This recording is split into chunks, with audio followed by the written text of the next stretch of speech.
Hi, in this video, I'm going to show you how to perform a pair t-test in R. In the last video, I showed you how to do unpaired t-test and the difference between unpaired t-test and pair t-test. But I'll briefly talk about the difference first. In unpaired t-test, we assume that the uh, the two samples come from two different subjects. So it's not the same subject, but two different subjects.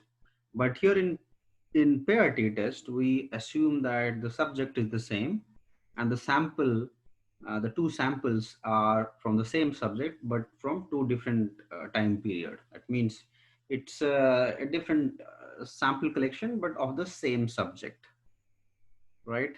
We can take an example also. For example, if you want to understand the consumer behavior of a village, right? And you take data for a given year, let's assume in 2018, and then you also took data in 2019. That means you took data from the same village, but in two different time period, 2018 and 2019. You'll have two samples, one for 2018 and the other one for 2019. And these two samples come from the same subject, that means same village, but at two different time period. So you have to use pair t-test in this case in order to compare the two samples, to compare the mean basically. But if you're taking two different villages, right, you are taking two completely different villages and then collecting data, so then you have two different samples from two different villages. There you cannot use pair t-test, rather you have to use an unpaired t-test. That's the basic difference between these two types of t-tests. So last time we saw how to do it, like if it's unpaired t-test. This time we'll see how to do paired t-test. So I've taken an example. So here is this data set emo. So basically it's about crop yields and the data for crop yields for two different well, the same crop but two different years. Okay, same crop but two different years. That means we can use pair t-test, right? So let's first see how the data looks like. Here you see here. So you have year one and year two. So two different time period, but the crop remains the same. It's exactly the same crop, but measured the crop yield has been measured in two different time periods. So we can use pair data, right? Because the subject is the same. The syntax is pretty easy. T dot t test, and then the parameters are the two variables, basically the two data frames.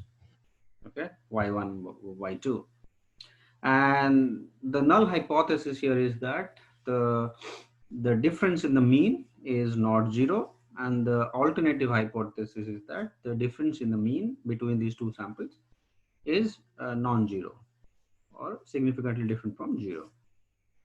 And for pair t-test, you'll have to use paired equal to true. So only then you'll get the test result for pair t-test. And when you run this, it is going to give you the p-value, t-value. Well, t-value, as you know, is used for comparison with a theoretical t-distribution. And p-value is very useful to understand the statistical significance. So p-value is less than 0.05, then your null hypothesis is rejected and you accept the alternative hypothesis. So let's run. Actually, in R, when you use t-test, it gives you the interpretation as well, not just the p-value, but also the interpretation.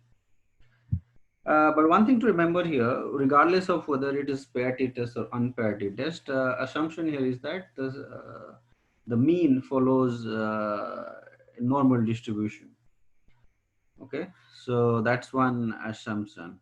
So the data basically follows standard, well, normal distribution, not standard normal, but just normal distribution. All right, so here you see the test results. P-value is 0.002413, which is less than 0.05. Hence, we reject the null hypothesis, and it's there. The interpretation is also there. The true difference is not equal to zero. That means we accept the alternative hypothesis, at 95 confidence level, right? You can also change the confidence level if you want to, right? So, I mean, the famous one, of course, is 95% confidence level interval, but you can also use 99, 99.9, or even 90, right? So that's the way you can do an sorry, a pair t-test